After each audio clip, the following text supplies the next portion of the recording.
ఈ video last దాకా చూడండి, సబ్స్క్రైబ్ చేయండి.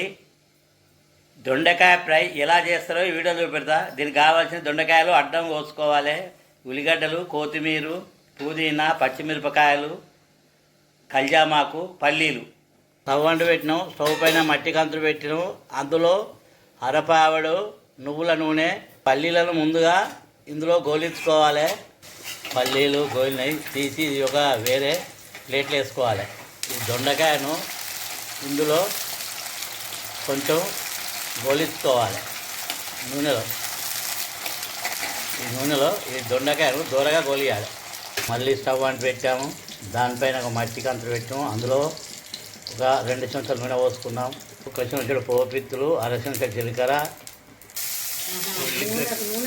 ఉల్లిగడ్డలు, పచ్చిమిర్చి, కల్జామాకు, 1 చెంచాడు పసుపు, 1 చెంచాడు ఇంగు, కొంచెం అల్లం వెల్లిపాయ పచ్చివాసన పోయేదా గోలించుకోవాలి. ముందుగానే దొండకాయను నూనెలో దూరగా గోలించుకున్నది ఇందులో వేసుకోవాలి. 1 చెంచాడు కారపొడి, తగినంత ఉప్పు, 1 చెంచాలంత నువ్వు పొడి కలుపుకోవాలి. ఒక 5 నిమిషాలు చిన్నగా మంట పెట్టి ఉంచాలి. ఇప్పుడు దొండకాయ ఫ్రై రెడీ అయింది. కలుపుకోవాలి, స్టవ్ ఆఫ్ చేయాలి, దించుకోవాలి. దొండకాయ ముందుగానే ఎంచుకున్న పల్లీలు పోసుకోవాలి. మొత్తం కలుపుకోవాలి. పల్లీలను.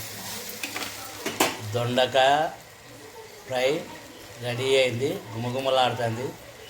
వేడి తింటే చాలా రుచిగా ఉంటుంది. అన్నంతో కానీ చపాతీతో కానీ తినవచ్చు. ఎందుకంటే పల్లీలు వేసి నువ్వు పొడి పోసి ఫ్రై చేసిన కూర.